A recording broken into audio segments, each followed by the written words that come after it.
O futuro não espera. Ele é construído todos os dias por quem decide dar o próximo passo. No Centro Universitário ENIAC, a educação vai além da sala de aula. É prática, é inovação, é transformação real.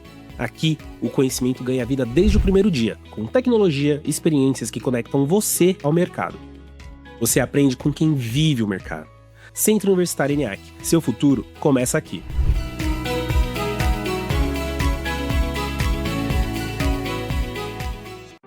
Por trás de cada empresa existem pessoas. Histórias, rotinas, desafios e muitas vezes sinais que passam despercebidos. Cuidar da saúde no trabalho não é só cumprir uma norma, é cuidar de vidas.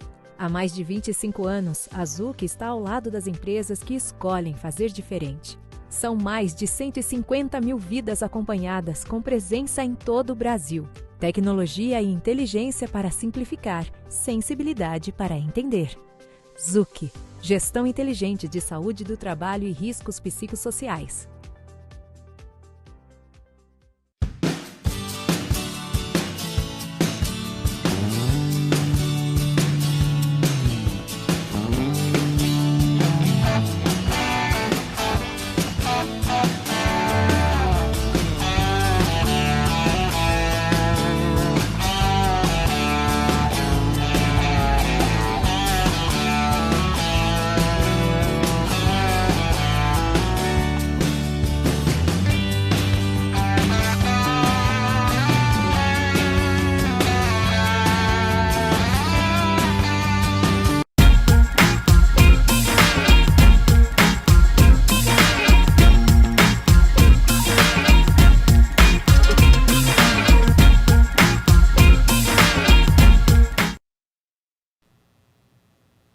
Olá, estamos iniciando mais um programa Gestão em Pauta 360 com Cláudio Luve.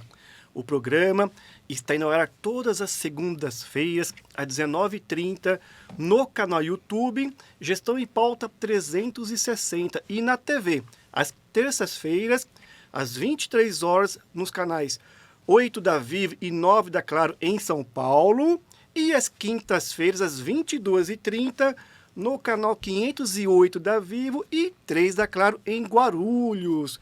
Quero primeiramente agradecer a Deus, a todos os nossos apoiadores, patrocinadores e a nossa audiência. E o tema de hoje é Desafios Críticos de Gestão de RH. Olha que tema bacana, pessoal. E estamos aqui com um grande amigo, Marcelo Samogin. Ele é sócio-diretor da Remunerar Consultoria. Marcelo, seja bem-vindo, é um prazer ter você aqui. E novamente, e agora de casa nova, né? Eu que agradeço o convite, Cláudio, mais uma vez falando desse tema que eu gosto tanto, né? Remuneração, relações trabalhistas, mercado de trabalho. Agradeço a TV, a Com Brasil TV, seu convite novamente. Obrigado novamente. É isso aí. É casa nova, né, Marcelo? Você casa já ia nova. muito lá na outra emissora. Sim. Eu brinco, eu falo que o Marcelo é um sócio aqui do programa, né? Inclusive, graças a ele também que a gente mantém aqui o programa, né, Marcelo? Até aproveitar aqui e na frente aqui da nossa audiência, te agradecer pelo apoio ao programa, né? Que graças a você e como outros amigos aí, a gente consegue manter o programa aí e poder levar conhecimento aí para toda a nossa audiência, tá certo? Exatamente. Mas fale mais sobre você, sua jornada. Cláudio, a jornada é longa, né? É longa. 38 anos de remuneração, 38 anos trabalhando com recursos humanos, os temas todos críticos, né? Sempre o mundo do trabalho ele se transforma a partir da economia, né? E os desafios para a área de recursos humanos, eles são sempre crescentes, sempre é mais difícil trabalhar com recursos humanos, por N motivos, né? A própria sociedade avança, né, nas relações humanas, o comportamento, né? E o trabalho faz parte dessa história toda. Então, os gestores de RH, as pessoas que administram desempenho, expectativas, sonhos, muitas vezes, né? Enfrentam esses dilemas dia a dia a partir de mudanças de legislações, demandas novas que vêm das empresas, do mercado, etc. Poxa, realmente são temas pertinentes, né? E você vem desenvolvendo trabalhos incríveis em relação até esses temas aí, né, Marcelo? Até em relação um pouco da Remunerar, né? Fala um pouco mais do seu alcance, o trabalho que você vem fazendo dentro das empresas. A Remunerar começou, Cláudio, você sabe dessa história um pedaço, né? Quando eu completei 40 anos, eu fui para um processo seletivo e a vaga pediu um executivo de recursos humanos até 40 anos. E eu fui desclassificado. Que bom, né? Que bom, porque aí... E eu mudei minha vida profissional, enfim, né? São muitas histórias e voltei a estudar, fiz o MBA na parte de gestão de negócios, já tinha uma formação em recursos humanos, já tinha formação em economia e criei a marca Remunerar. De lá para cá são 15 anos, quase 200 clientes, não caberia num único slide a quantidade de clientes, né? Com um esforço enorme de entregar qualidade e análises bem feitas e personalizadas para os clientes, que é isso que faz diferença, na minha opinião. Sim.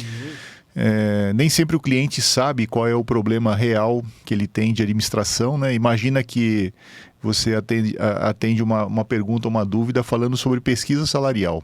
Quando você começa a conversar com aquele prospect que ainda não é um cliente, você descobre que ele tem outros problemas, na verdade, e que a pesquisa pode até ser um escopo de um trabalho futuro, mas não o mais importante, Cláudio. E aí o trabalho de assessoria, ele se completa, né? Você escreve um escopo que pode ser até mais abrangente que o cliente espera, pensando na solução completa de como é que aquela solução poderia modernizar a cultura, repaginar a cultura, ou como meu filho também fala, né, mudar o ponteiro de engajamento das pessoas, que eu acho muito inteligente isso, a partir de discussões de desempenho e produtividade. Porque se você não falar de produtividade para o dono das empresas, para diretorias e sócios, como é que você vai falar de outras coisas de gestão de pessoas, de engajamento, de diversidade, de opiniões, de motivação, etc. São coisas tangíveis e outras nem tanto tão tangíveis, né? E eu acho que pela experiência que eu tenho, Recursos Humanos peca nesse ponto de conseguir, de não conseguir, na verdade, demonstrar com mais clareza, através de números, como é que a área de recursos humanos e as ações que nós fazemos se traduzem em produtividade, né? Mais cedo ou mais tarde, você precisa encontrar uma fórmula que prova que o investimento que você fez em estrutura, pessoas, metodologias novas de gestão de pessoas, de treinamento, de remuneração, inclusive, que não é só custo, tem uma tradução na outra ponta, na produtividade e no ganho de todos, né? À medida que a empresa ganha produtividade, você conquista clientes novos, você tem oportunidades de negócios novos também e entregas de mais qualidade que fazem os clientes voltarem a comprar da sua empresa também. Eu resumi um pouco da área da atuação de recursos humanos pela minha experiência, cada um tem a sua. Sim, sim. Não, e a sua experiência é incrível, né? Então você citou que a Remunerar está há 15 anos no mercado. 15 anos. E você tem aí, né, aproximadamente 200 clientes, né? E você atende o Brasil todo? Como é que funciona esse trabalho aí? E qual o porte de empresa que você atende? Nosso trabalho sempre foi muito concentrado em São Paulo, desde o início. Tá. Mas depois da pandemia, eu tenho clientes praticamente em metade do Brasil. Certo. Clientes desde a Bahia, passando pelos estados de São Paulo, Rio de Janeiro, Minas Gerais, Santa Catarina principalmente, muitos clientes de Santa Catarina, e focando muito projetos para clientes médios, que é a grande massa da economia, né? Empresas pequenas e médias. É isso. Poxa, fantástico, Marcelo. E aí a gente veio conversando aí esses dias até para poder definir o tema, né? Que é um tema realmente super necessário de se falar, né? Então, para começar aí, quais são os desafios críticos de gestão de recursos humanos? Bom, nós temos que ser agora concisos, né? Eu selecionei 4 deles, Cláudio, que na verdade são um mosaico, né? Também fruto das transformações da economia, do mundo do trabalho. Nós podemos falar da escassez estrutural de mão de obra ou escassez de talento, que é uma questão estrutural da economia, não só brasileira, no mundo todo, né? Não é uma questão nacional brasileira, esse privilégio nosso. A Europa passa por outras questões até mais complicadas, por exemplo, a imigração, que tem a ver com a questão do trabalho, né? A população envelhece, os jovens são menos jovens para produzir o que os idosos precisam. Ou seja, é uma equação econômica. O segundo ponto que eu selecionei também é muito importante, é uma questão ligada à carreira dos jovens, né? Os jovens esperam uma carreira mais ágil, veloz, e as empresas ainda não conseguem fazer isso de uma maneira objetiva e clara, né? A experiência que nós temos é essa. Criamos metodologias para isso, para acelerar esse processo de transmissão do conhecimento e experiência para poder tornar a carreira mais ágil. Terceiro ponto, é o ponteiro do engajamento. Então, à medida que você consegue, nesse mosaico, trazer os jovens com mais motivação para dentro da empresa, você consegue retê-los, no bom sentido, por mais tempo. E chega no quarto ponto, que é a produtividade. Então, esse mosaico de somente quatro questões, né? Daria para falar um dia inteiro sobre cada uma delas, né? É o resumo dessa nossa conversa, olhando por pedaços aí, tem uma série de questões que vale a pena comentar também. Sim. Então vamos até abordar aí, cada um deles aí, né? Explorar mais, né? E você começou pelo primeiro, que está relacionado à mão de obra, escassez de mão de obra, né? Sim. Fala um pouco mais desse assunto aí, que está um assunto muito atual. Eu converso com amigos de RH, executivos, diretores, CEOs, e realmente essa questão da escassez ali da mão de obra está complicadíssima. Eu, como eu estudei economia, Cláudio, eu percebo o seguinte: você não tem um único motivo, seria leviano demais considerar um único motivo causador dessa situação nossa hoje, né? Então você tem a economia sempre funcionando por camadas. Então você tem, a exemplo do que aconteceu com nós, ou ao contrário, na verdade, né? Há 30 anos, 20 anos atrás, você só tinha a condição de emprego CLT. E a tecnologia, ela avança sem pedir licença, né? A pandemia mostrou isso para nós, com uma velocidade que rapidamente elimina empregos e depois cria lá na frente. Então os jovens hoje têm uma opção de emprego, de renda inclusive maior, né, do que nós tínhamos como oportunidade há 20 ou 30 anos atrás. Então, o estudo da GV de final de dezembro de 24 mostrou o seguinte: hoje a economia, pelos dados do IBGE, tem perto de 17 milhões de pessoas registradas como MEI, microempreendedor individual. 17 milhões? 17 milhões, dados do IBGE. Então você tem pessoas... A lei do MEI foi criada em 2007, 6 ou 7, para formalizar e bancarizar as pessoas, né? As pessoas que não tinham conta corrente num banco, elas não existiam para a economia. E aí a lei do MEI veio, inclusive, para formalizar as pessoas para efeito de aposentadoria. Porque como MEI você recolhe um valor pequeno que vai te dar a elegibilidade lá na frente para se aposentar também por um salário mínimo, ok. Se essa conta vai fechar ou não é uma outra conversa, né? Que é uma outra questão ligada a isso, que são pessoas que recebem aposentadoria em valores desproporcionais em relação ao que recolheram durante a vida. Isso é uma outra coisa, né? Podemos chamar isso de privilégio? Talvez, mas é uma questão econômica antes de tudo. Então, você tem na economia 17 milhões de pessoas que estão formalizadas. Segundo o estudo da GV, tem uma renda entre 35% e 40% maior do que a média CLT. Essas pessoas têm uma escolaridade, em média, maior do que o pessoal que trabalha CLT e com uma liberdade total de jornada e horário, totalmente livres, né, para educar filho na escola, para acompanhar pai, mãe e médico, porque dependendo da idade você precisa acompanhar, como é o meu caso, né? Então você precisa de tempo para tudo isso. Eu não sei quando essas pessoas um dia se motivarão a voltar a trabalhar no formato CLT, das 8 da manhã às 18 horas, cumprindo ali a sua carga de segunda a sexta, que seja 44, 42 ou 40 horas de trabalho semanais. Então esse é um pedaço dessa história da escassez. E aí como você pode analisar por camadas, né? Você olha alguns números, por exemplo, a quantidade de pessoas formadas com nível superior no Brasil, dados do IBGE 2022, se eu não me engano. 18% da população formada com nível superior, independente de discussão sobre qualidade do ensino, né? Lá em 2002, talvez 2002, 2003, nós estamos falando de mais de 20 anos, né? Nós tínhamos uma faixa de 8, 9% da população formada em nível superior. Então nós saímos de 8, 9% para 22% agora, 2022. Grosso modo, números grandes, né? Essas pessoas também não têm interesse em voltar ao trabalho da fábrica. Concorda? Né? Estudaram comércio exterior, logística, administração, economia, alguns medicina, engenharia, etc. Esperam empregos de qualificação maior. Sim. Que eu tenho dúvidas de verdade, não tenho dados concretos, se a economia nesse tempo gerou esses empregos. Porque à medida que o PIB do Brasil se desindustrializa, e a estatística diz isso, cada vez que você olha a evolução do PIB da indústria, você percebe que o PIB de serviço vem crescendo junto com o agronegócio e a indústria ficando para trás, né? Por que o Brasil não tem uma indústria ficando para trás? Por uma série de outros motivos. À medida que você abre importações para trazer produtos importados sem impostos, você acaba prejudicando a indústria nacional, que paga os impostos que o governo definiu, né? Então, e automaticamente você não gera emprego para esse tipo de qualificação de mão de obra.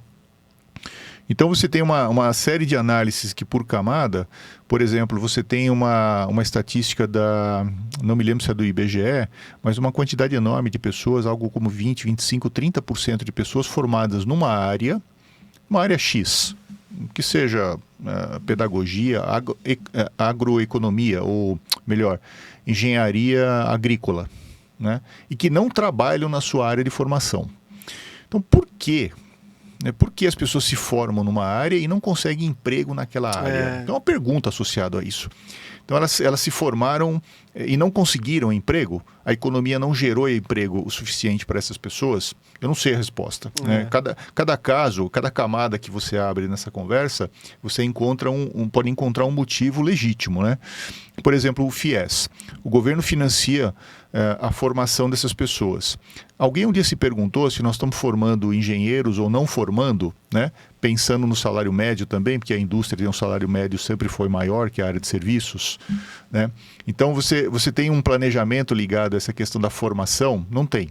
Quando você pega as estatísticas, de 2013 até 2023, Ministério da Educação. Importante falar isso, né? Estatísticas são importantes dos órgãos oficiais. Você pode ter outras visões, ok. Depois a gente comenta os 5% de desemprego do IBGE, né? É um outro parênteses. Mas você pode olhar a estatística de formação das pessoas. O Brasil forma nesses últimos 10 anos, que a estatística vai até 2023. De 2013 a 2023, você tem formados administração, pedagogia e psicologia. Os 3 cursos, eles se alternando entre um ano e outro, e não temos engenheiros, não temos outras profissões. Então, essa falta de alternância também não gera na oferta de mão de obra, de força de trabalho, diversidade de formações, né?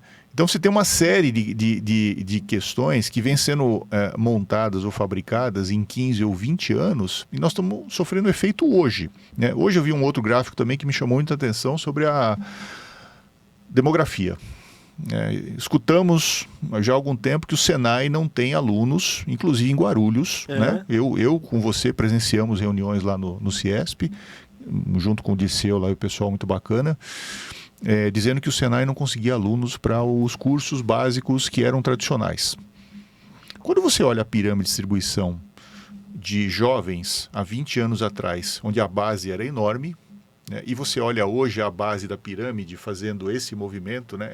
Ela vem engordando no meio, as pessoas estão envelhecendo, né? E os jovens que vêm em menor quantidade não querem o emprego da fábrica. Então, como eu disse, são camadas que você, analisando cada uma delas, você pode encontrar uma oportunidade, um erro, uma falha, falta de planejamento, né? Nós pecamos muito nisso no Brasil. Quando eu estudava economia na PUC em 1991, 1987, quando eu ingressei em economia, nós já sabíamos disso, né? Os números eram muito defasados.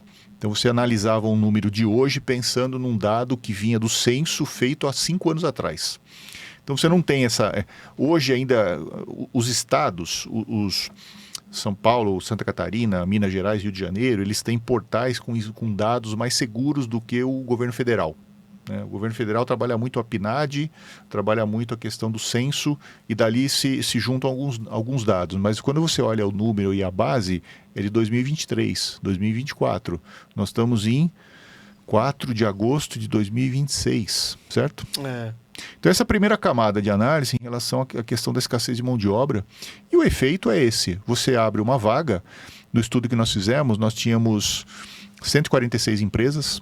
Um sindicato ligou para nós, que nós temos muita amizade e relacionamento, perguntando o seguinte: as pessoas desistem das vagas por causa do Bolsa Família? Eu falei, não sei, vamos investigar. Fizemos um estudo com 146 empresas, metade indústria, metade serviço. Cargos especializados e cargos operacionais. Do lado dos operacionais, sim, entre os motivos de existência apareceu a ajuda do governo. Não com o nome Bolsa Família, mas ajudas do governo.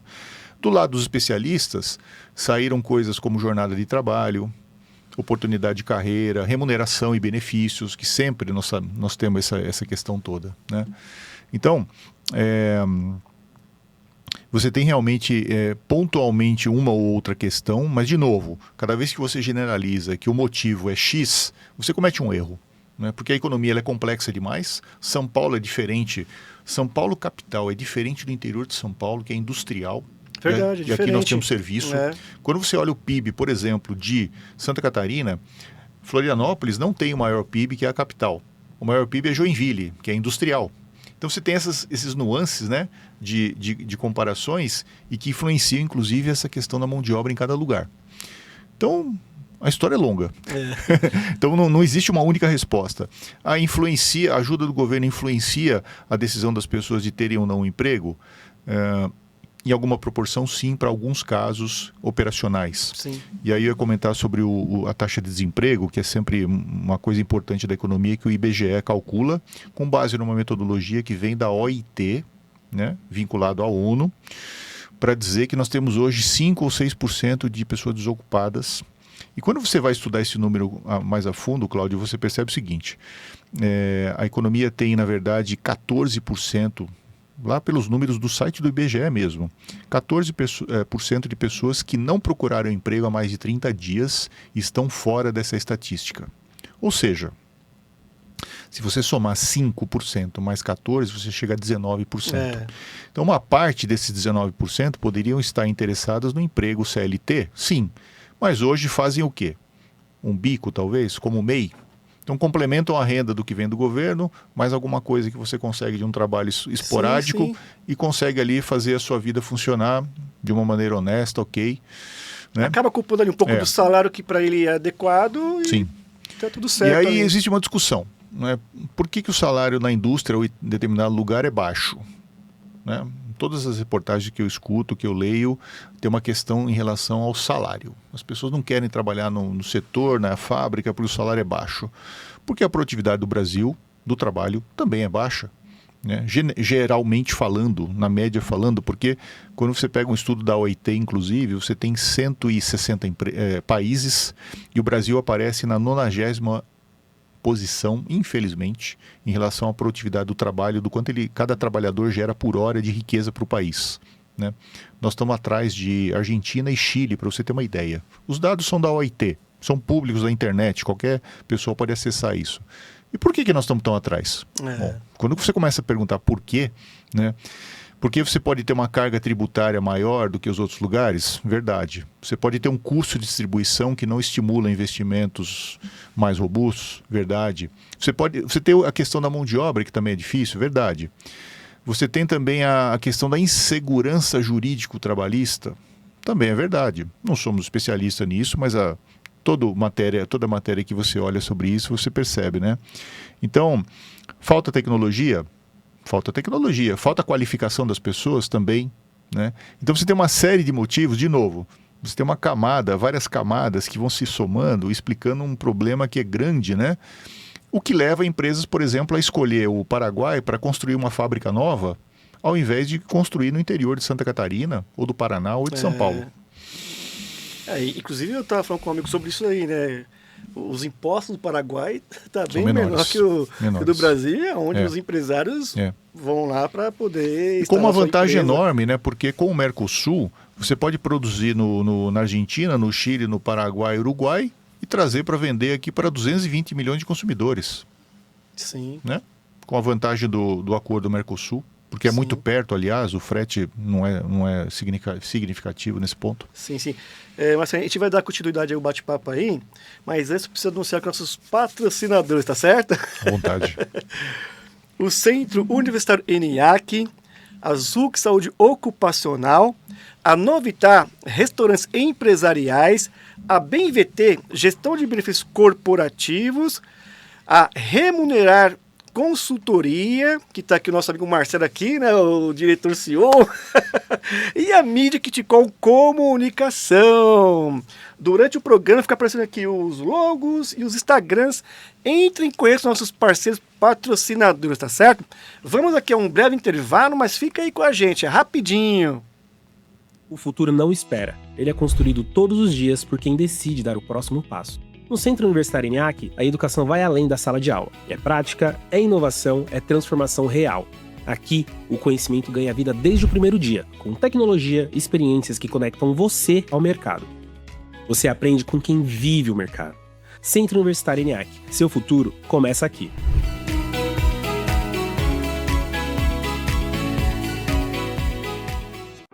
Por trás de cada empresa existem pessoas.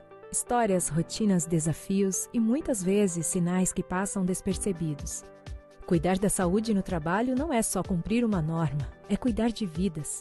Há mais de 25 anos, a Zuc está ao lado das empresas que escolhem fazer diferente. São mais de 150 mil vidas acompanhadas, com presença em todo o Brasil. Tecnologia e inteligência para simplificar, sensibilidade para entender. Zuc, Gestão Inteligente de Saúde do Trabalho e Riscos Psicossociais.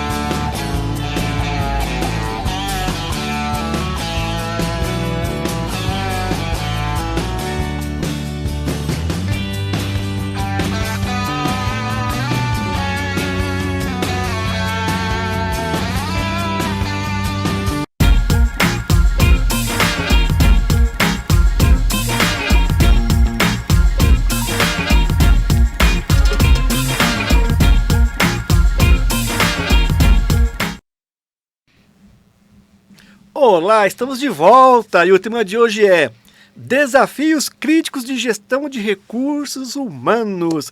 E estamos aqui com o Marcelo Samugin, ele é sócio-diretor da Remunerar Consultoria. Aliás, uma grande empresa aí, a Remunerar, vem fazendo trabalhos incríveis aí aos clientes aí. Parabéns, viu, Marcelo? Também a experiência que você tem aí, né?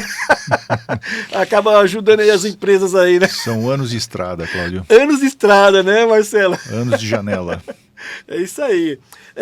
Bom, Marcelo, diante desse nosso bate-papo que a gente vem falando aqui dos desafios críticos mesmo, né?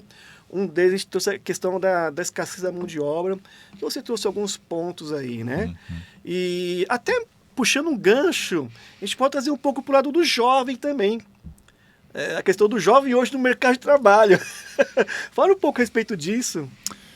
A impressão que eu tenho, Cláudio, é nós que vivemos a realidade da indústria, né? Eu comecei minha carreira em recursos humanos na indústria. E uma carreira na indústria muito, de uma forma clássica, poderia durar entre você ser júnior, pleno e sênior, 6 ou 8 anos. Certo. Né? Então todas as políticas, as práticas são feitas para esse período, 6 ou 8 anos. E hoje com a facilidade de estudo, facilidade de acesso que a própria internet provocou, os jovens todos podem, né? Alguns deles podem se especializar muito mais rápido do que no nosso caso. Então 6 ou 8 anos é muito tempo. E aí um garoto, uma moça que consegue se qualificar e avançar na carreira em direção à senioridade em 4 ou 5 anos, a sua política de remuneração, de recompensa, não sabe o que fazer. Porque ela tem uma visão do retrovisor, né? Então você até pode imaginar que a sua política ela contempla a evolução de carreira em 6 ou 8 anos. Mas você precisa obrigatoriamente dar uma resposta para esses jovens que consegue se desenvolver em metade desse tempo. Sim. Né? E as empresas não conseguem fazer isso hoje. Né? Faz tempo que eu falo sobre a dificuldade de você estabelecer numa carreira quem é júnior, quem é pleno e quem é sênior. Então, nesse ponto você acaba dificultando a permanência do jovem por mais tempo na sua empresa, porque o que aparece no final do dia é que a pessoa recebeu uma proposta de salário maior e foi embora. Mas, na verdade, sua política não conseguiu reter aquela pessoa com a potência que ela tinha, com o potencial que ela tinha para permanecer na sua empresa. Né? Então, É fácil fazer isso? É claro que não é. Então, fala de remuneração, você pode falar de aumento de custo da mão de obra, aumento de custo geral da empresa. A questão é que se você tem pessoas mais qualificadas, naturalmente você vai ter uma produtividade maior. Então, uma área que, por exemplo, né, à medida de um exemplo que você tinha 12 pessoas trabalhando, talvez com uma senioridade maior dessas pessoas, você possa trabalhar com 8 ou 9 pessoas. Então, essas 8 ou 9 pessoas, elas vão produzir mais que os 12, com uma qualidade maior, com uma taxa de erro menor, né, e com uma segurança de entrega muito mais sólida. Então, você tem 8, 9 diamantes, ao contrário da outra situação. Naturalmente, essas pessoas vão produzir mais e elas têm um valor de mercado maior. Ainda que o valor de mercado seja uma coisa quase que conceitual, né? Porque você pode estabelecer como prática na sua empresa pagar salários de mercado. Todo mundo fala sobre isso, né? Mas se as pessoas entregam uma produtividade mediana abaixo do salário de mercado, elas estão recebendo demais. Sim. E ao contrário é verdadeiro. Se eu tenho uma equipe que entrega terceiro quartil de produtividade e eu pago como prática, boa prática ou política média de mercado, eu estou punindo essas pessoas. Eu não valorizo essas pessoas na medida que a produtividade delas cresce. Então, Faz sentido, essa Marcelo. ideia de salário de mercado, Cláudio, é um negócio assim interessante como conceito, né? Uma outra situação que é terrível. Já tive um cliente com um caso desse. Ele tem a sede no Rio de Janeiro, uma empresa de tecnologia, super especializada, e contratou uma pessoa em Ribeirão Preto. Qual o salário de mercado que ele deve pagar? Se ele olhar para o Rio de Janeiro, é uma realidade de capital, Sim. diferente. Se ele olhar para São Paulo, é diferente, a potência aqui é maior. Se ele olhar para o salário de mercado em Ribeirão Preto, talvez ele não consiga reter essa pessoa desde o início. Talvez não conseguisse contratar essa pessoa para essa vaga. Olha que dilema enorme para você simplesmente falar do que é salário de mercado. E outras situações, né? Eu posso ter uma empresa no Brasil contratando uma mão de obra de uma pessoa, força de trabalho em Portugal. Uma pessoa mora na Espanha, em Madrid, eu pago salário qual? Qual é o salário de mercado para essa pessoa? Eu comparo ela com a remuneração de Madrid ou do Porto, de Lisboa? Impossível, né? Então, essas situações, né? Pessoal que trabalha numa empresa importante aqui em Osasco, de vendas online, não precisamos citar os nomes. Venda online em Osasco, uma potência enorme, capital aberto em bolsa. Tem uma colega que trabalhou lá na área de remuneração, ela falou assim, olha, o pessoal aqui em Osasco, de onde eu nasci, aliás, recebe proposta de trabalho de São Francisco, na Califórnia. Salário em dólar. Como é que nós podemos cobrir uma oferta dessa de um profissional técnico desenvolvedor na área de tecnologia? Então, essa ideia do que é mercado é muito relativo. Então, eu acredito muito que essa questão da agilidade de carreira dos jovens, Cláudio, ajuda as empresas a resolver o terceiro quadrante do nosso mosaico, que tem a ver com o engajamento. Né? Então, como é que você pode engajar as pessoas se a produtividade é baixa, na questão da escassez estrutural de mão de obra? A qualificação não é aquela melhor que você gostaria, porque não vem pronto do mercado, nunca vem pronto, não virá pronto. Você tem carreiras que não valorizam aqueles que se desenvolvem mais rapidamente. E aí você reclama do engajamento das pessoas que é baixo. Entendeu? A complexidade de lidar com tudo isso. Muito complexo. E a resposta, no final do dia, tem a ver com a produtividade. Então, tudo que eu faço, esse caminho do mosaico desses 4 itens que eu separei só, puxa vida, para consolidar tudo isso, vai bater na produtividade. Então, eu consigo entregar o que os clientes esperam, com a qualidade, o prazo, tudo aquilo de custo, aquele cuidado de entrega de excelência, em muitos casos de engenharia, com qual padrão de remuneração e engajamento das pessoas? Muito complicado. Muito particular de cada empresa, cada segmento. Santa Catarina é diferente de São Paulo, que é diferente do Rio de Janeiro, que é diferente de Belo Horizonte, que é diferente de Salvador, na Bahia, ou Recife, no Nordeste. Então, esse entendimento ele é muito particular. É como nós falamos de cultura empresarial, né? Cada empresa tem sua história, seus fundadores, e criaram aquilo como uma cultura sólida, que faz aquilo funcionar. Sim. Dentro do que a lei define como os limites, né? tentando engajar as pessoas, dizendo o quê? Que vale a pena continuar mais tempo trabalhando na nossa empresa. Né? Puxa, mas aqui eu não tenho um bom benefício, uma boa prática de benefício. Mas o salário é melhorzinho. E o chefe é bacana. Olha como... Né, você tem esses nuances de valores, né, entre as pessoas, que muda o valor, a percepção de valor de cada um dentro do seu dia a dia, independente se a carreira é promissora ou não é promissora, Cláudio. Né? Então esse mosaico, ele tem essa composição. Eu comecei com o estudo ano passado falando da questão da escassez estrutural de mão de obra. Esse assunto não termina, e nós vamos falar dele muito tempo. Não se esgota. Não se esgota. Né? Cada vez que a gente olha um capítulo desses motivos, nós chegamos a conclusões também que são adicionais. Você tem a questão do jovem que vem para o mercado de trabalho, que não somos mais nós, né? Nós somos 50 a mais. Né? Nós tínhamos uma série de expectativas e oportunidades, que a economia mudou e oferece outro tipo hoje de oportunidade, expectativa de carreira, com tempos menores, na minha opinião. Né? Nós criamos uma metodologia para ajudar as empresas a olhar essa coisa de aceleração de carreira, que eu chamo de método ACC, certo. O método de aceleração de carreira. Fala um pouco mais sobre esse método.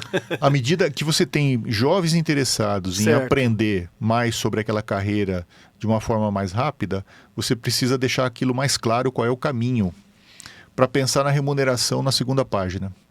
Então o método se chama aceleração de conhecimento.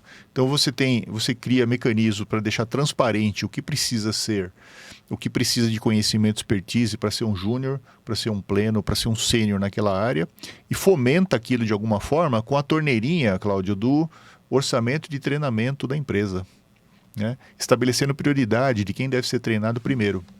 E aí esse método faz as pessoas acordarem para a transparência do que é necessário para você chegar a um nível de senioridade na empresa, eventualmente um grau de liderança. Né? Sim, sim. E na outra ponta, você precisa de um outro método que nós também chamamos de AIM. Né? Já saiu uma piada chamando assim, ai meu Deus, AIM. Arquitetura de integração de metas. À medida que as pessoas estão produzindo mais, eu preciso encontrar métricas que justifiquem essa produtividade maior. Sim. Então essa arquitetura é uma segurança para os sócios, para a diretoria, para os donos, acionistas das empresas, de que tudo aquilo que é proposto como valor de entrega está sendo realmente feito com indicadores, KPIs, OKRs, não importa os nomes. Então são metodologias que nós criamos a partir da experiência dos quase 200 clientes, testadas, inclusive em uma boa parte deles, de métodos de aceleração de carreira, com esse método de integração de metas, para pensar no quarto quadrante do nosso quadrinho, que só são 4 questões, né? A questão da produtividade. Então, à medida que você fala de produtividade na empresa, você pode também dizer que você ensina as pessoas como é que a empresa pode ser bem-sucedida, e aí você vende, Cláudio, a ideia do bom ambiente de trabalho, pensando na NR1, Sim. Né? Que você faz parte de um time bem-sucedido, que a empresa está se dando bem no mercado, vende produtos de qualidade, os clientes reconhecem isso, continuam comprando e você continua alimentando e fomentando aquilo como uma oportunidade de carreira e, por que não, remuneração, que todo mundo trabalha para manter sua vida ali, Sim. eventualmente premiações e bônus. Ou seja, somente 4 quadrantes, né? Eles vão se encaixando nesse mosaico para chegar na grande dor das empresas, né? Como é que você muda a produtividade? Semana passada eu falei com um empresário, eu falei, olha, eu tenho ideia de que você tem aí na sua fábrica o state of the art, o maior nível de produtividade, de qualidade dos equipamentos e tecnologia. Ele falou, nós temos.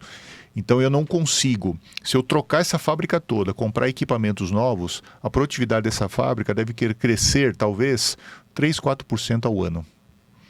Você percebe o tamanho da oportunidade, dependendo de um caso ou outro, né? E aí você tem um acordo coletivo que reajusta os salários em 5% de inflação, eventualmente mais 1,5% ou 2% de aumento real. Sendo que a sua fábrica, se você investir um caminhão de dinheiro, ela não produz mais 2% ou 3% a mais. Olha, é uma equação, é matemático no final. Não produz, Marcelo. Não produz. Não produz porque, imagina, você tem um processo produtivo ajustado, você tem a melhor matéria-prima que o mercado oferece, você tem o melhor equipamento importado, qualquer que seja, China, Brescia no norte da Itália ou Milão, não importa de onde veio o equipamento, né? Você tem a expertise tecnológica, você tem pessoas qualificadas, você tem a matéria-prima, energia, e aquilo não produz mais. Se você trocar tudo aquilo por novo, investe um caminhão de dinheiro, ela não produz mais que 3%. Então é uma realidade, nesse caso, dessa indústria, desse tipo de... né? Em alguns casos, quando você fala em produtividade de pessoas, você mudando o sistema, mudando o modelo mental das pessoas trabalharem e também requalificando a liderança, que vai bater na questão da NR1, né? Precisamos falar sobre isso. Sim. A NR1 faz parte dessa história. Você acaba chegando no quarto quadrante do nosso mosaico, que é a questão da produtividade, né? A NR1 tem falado, e você tem no próprio manual do Ministério do Trabalho, fala de clareza das funções. Então o método ACC, de aceleração do conhecimento, ele vai exigir que você tenha uma clareza daquilo que é esperado para o seu cargo, né? Como padrão. Você pode ter 20 pessoas trabalhando naquele mesmo cargo. Os desempenhos são muito diferentes. Você obrigatoriamente precisa provar. Até porque, se você quiser diferenciar o salário, a Justiça do Trabalho vai te perguntar: qual é a metodologia que você usou para provar esse tipo de coisa? Né? A sentença dos juízes é exatamente isso. A empresa pecou na hora de demonstrar quem é o júnior, quem é o pleno e quem é o sênior, e por isso ela foi autuada. Essa é a realidade no final do dia, né? Quando você lê uma sentença judicial de um julgamento trabalhista, a empresa não tinha as ferramentas para provar que aquilo era justificável, que era legítimo. Sim, né? sim. Então, é um pouco dessa mistura de coisas que faz parte hoje o que eu chamo de 4 desafios principais de gestão de pessoas, que tem a ver com a produtividade, né, do que nós fazemos na Sim. empresa e, no final da história, o que nós fazemos com produtividade no país inteiro. Sim, sim. Marcelo, você trouxe aí um assunto bem interessante, a NR1. Também é um tema super atual. Demais. E que está muito relacionado aos riscos psicossociais, tem a ver com a saúde mental.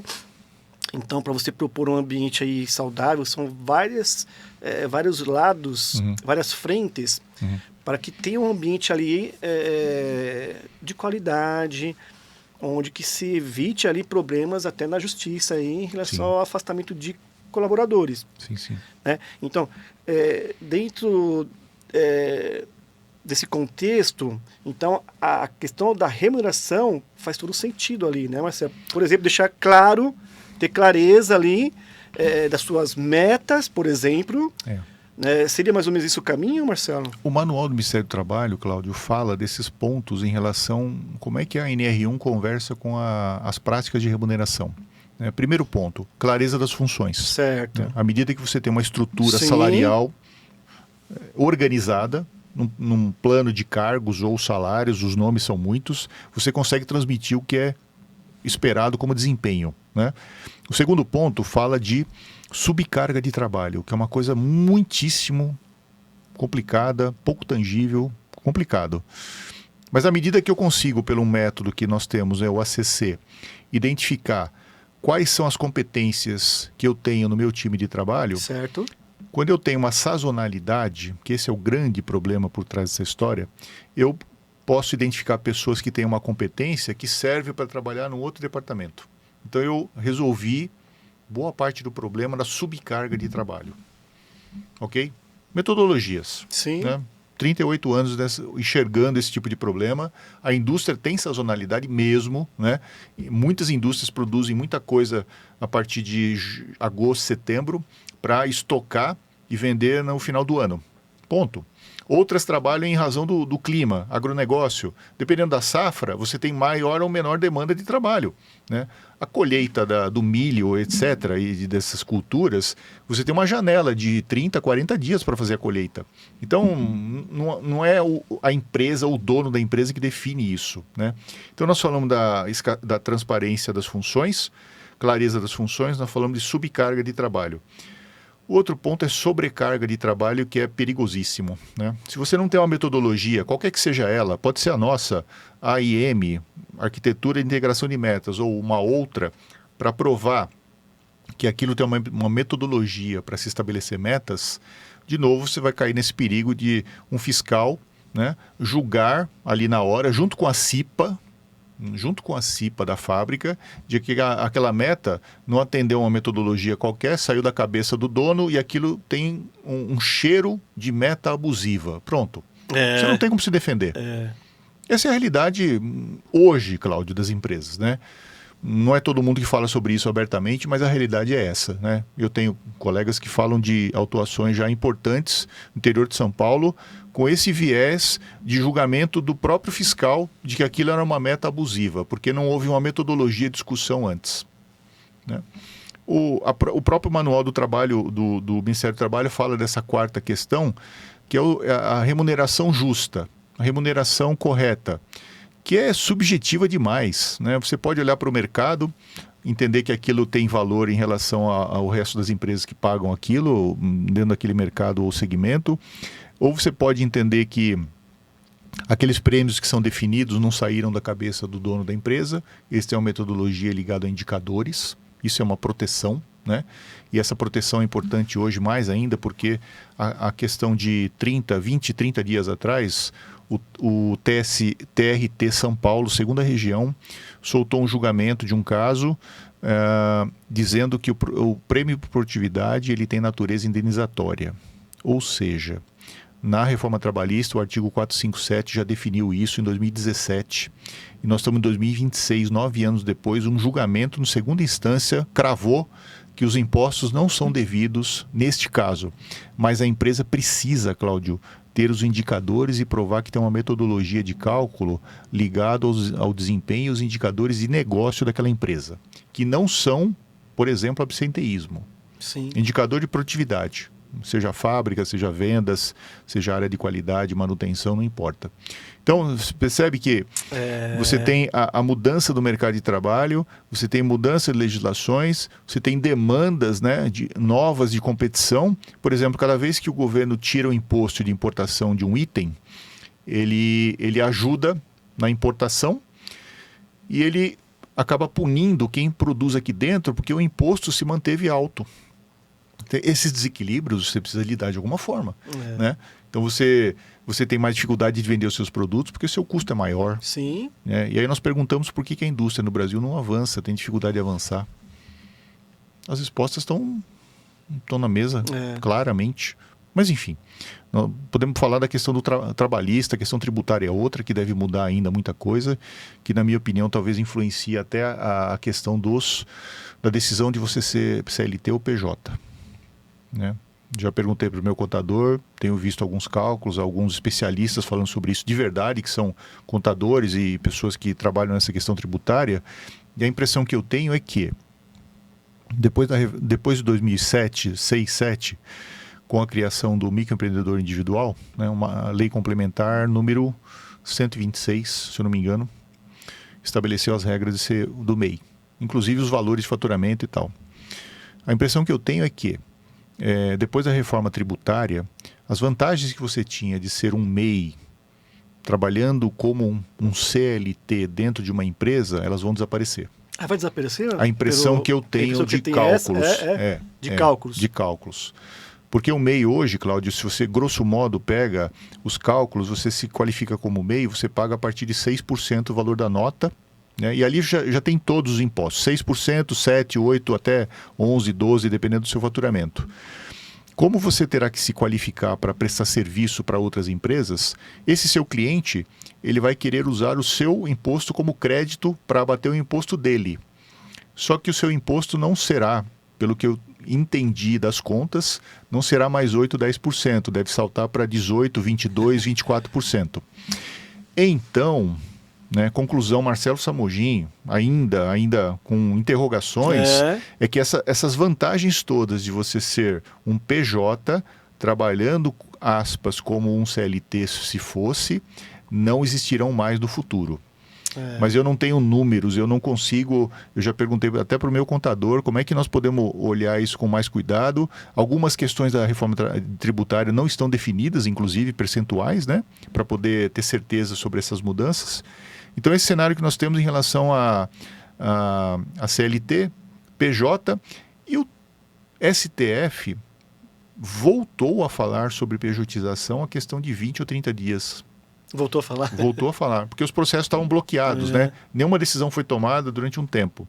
E agora eles querem retomar esse julgamento para criar talvez uma súmula, não sei como é que se chamaria isso, pensando que súmula vem do Tribunal Trabalhista e não do Superior Tribunal Federal, no STF. São muitos dados e informações aí. Naturalmente. De toda essa nossa conversa aí, uma coisa que eu percebi aqui é que quando você vai fazer um trabalho desse aí junto a uma empresa, você tem que ver a questão demográfica, por exemplo, né? Então não dá para você ter ali uma empresa aqui com os mesmos benefícios, a mesma remuneração do interior de São Paulo, Nordeste. Exato. Então esse é um ponto que... Então, ou seja, para cada empresa é um caso. Né? Exatamente. Então tem que ser estudado Exatamente. aquele ambiente, aquela empresa, né, Marcelo? E Marcelo, até para trazer um pouco da sua experiência aqui, que o programa também já está quase acabando também, assim, mas assim, uma empresa chegou para você, Marcelo, a nossa produtividade aqui está baixa, que é o quarto pilar que a gente estava falando aqui bastante, né? Sim. Então, assim, pela sua experiência, o que você começaria a fazer para entender ali essa situação? E o que de repente, implantar ali para poder resolver? Se nós pensarmos na metodologia, Cláudio, grosso modo, né, aceleração do conhecimento. Primeiro, nós precisamos perguntar se essa empresa, as pessoas têm claro aquilo que é esperado deles como desempenho. Importantíssimo, né? Qualquer que seja a área, administrativo, financeiro, jurídico, produção, Certo. marketing, manutenção. Então, primeiro perguntar se está claro qual é o desempenho que você espera dessas pessoas. Tá, tem que estar claro ali o desempenho. Exatamente. A liderança, na segunda página, precisa ser qualificada para avaliar as pessoas de uma maneira correta. Esse é um outro problema das empresas. E não é uma ou outra empresa. Você tem problemas de todos os níveis, etc., né? Alguns fazem por bom senso, outros não fazem, outros estudam e outros evitam a liderança porque não querem, etc. Ponto. Cada um tem uma questão pessoal, não importa. Então, avaliar se as pessoas têm clareza daquilo que é esperado como desempenho. O segundo ponto é criar os indicadores para fazer as medições. Certo. Né? Indicadores é importante, né, Marcelo? Indicador. Pode ser Qualquer negócio. Pode ser indicador financeiro, pode ser indicador qualitativo ou um combinado entre eles, que eu acho que é a maneira mais inteligente de olhar isso como desempenho. Porque para muitos a empresa só tem um bom desempenho com indicador econômico financeiro. Não é verdade. Né? Então você precisa olhar um combinado, o que é financeiro, o que é qualitativo. Então indicadores da fábrica é muito fácil, de vendas é muito fácil. Área administrativa, todas as áreas têm indicadores para poder mensurar alguma coisa. Isso tem a ver com a produtividade. Isso dá mais tranquilidade no final do dia para o empresário, para o sócio, para a diretoria decidir quem é que vale mais nessa brincadeira e quem não merece um aumento salarial ou quem merece um bônus 2 vezes maior, uma premiação de desempenho 2 vezes maior, daqueles que merecem 0. Simplesmente isso. Sim. Tem que ter clareza disso aí, então, né, Marcelo? Como empresário, né, tem que ser, né, não tem o que fazer muito, né, Marcelo? Cláudio, a gestão é um painel de um Boeing. Se você não tiver... Imagina você dirigir um Boeing sem os instrumentos. Você não tem indicadores. Né? Essa é a experiência que eu tenho de estudar aviação. Então você vai pelo bom senso, que é um perigo, aliás, né? Você voa um monomotor e um 747 com o mesmo movimento. Só que a quantidade de segurança e duplicidade de indicadores do 747 te leva a cruzar o oceano em direção à Europa ou à África. Sim. E o avião pequeno não. É isso aí. Poxa, Marcelo, é mais uma pena que já está terminando o programa, tá certo? Bom, eu quero agradecer, né, novamente a sua participação, tá certo, Marcelo? Mas assim, deixa aí a sua consideração final e reforça suas redes sociais. A consideração final para o pessoal de recursos humanos é nunca entre numa reunião de diretoria sem 2 ou 3 gráficos com bons indicadores. Consideração final. Acho que a maneira de valorizar o trabalho de recursos humanos é mostrar números e justificar que aquele investimento tem retorno. Gente, faz tempo, eu falo isso faz 30 anos. Né? As pessoas me encontram no www.remunerar.com.br, me encontram no LinkedIn Marcelo Samogin e me encontram no novo canal da Remunerar no YouTube. Criado recentemente para assuntos quentes de recursos humanos, chamado Meritocracia é com a Remunerar. Vocês vão se divertir nesse canal, porque os vídeos são assim, pra lá de polêmicos, pegando questões assim hiper quentes e sensíveis. E a primeira delas, Cláudio, foi escolhido a dedo para um ano eleitoral. Né? Como é que as empresas devem falar sobre política, se podem ou não, dentro da empresa. O nome do vídeo é Recursos Humanos ensina sobre economia, não sobre política. É isso. Qual que é o canal mesmo, o nome do canal? No YouTube, Meritocracia é com a remunerar. Meritocracia com a remunerar. Sim. Olha aí, pessoal. Segue lá, pessoal. Sim. Mais uma vez, gratidão, Marcelo. Obrigado, que você possa voltar aqui mais vezes aqui, tá certo? Muito obrigado. Quero novamente agradecer a nossa audiência, nossos apoiadores da BRH Brasil e APG Portugal e os nossos parceiros e patrocinadores, o Centro Universitário ENIAC, a ZUC Saúde Ocupacional, a Novitá Restaurantes Empresariais, a BemVT Gestão de Benefícios Corporativos, a Remunerar Consultoria aqui do meu amigo Marcelo Samogin e a Mídia Kitcom Comunicação. Eu estou nas redes sociais do LinkedIn Cláudio Luve, no Instagram Cláudio Luve Oficial e tem o do programa também, no Instagram que é Gestão em Pauta 360. Eu aguardo vocês na próxima semana. Tchau, tchau, pessoal! Obrigado. O futuro não espera. Ele é construído todos os dias por quem decide dar o próximo passo. No Centro Universitário ENIAC, a educação vai além da sala de aula. É prática, é inovação, é transformação real. Aqui, o conhecimento ganha vida desde o primeiro dia, com tecnologia e experiências que conectam você ao mercado. Você aprende com quem vive o mercado. Centro Universitário ENIAC. Seu futuro começa aqui.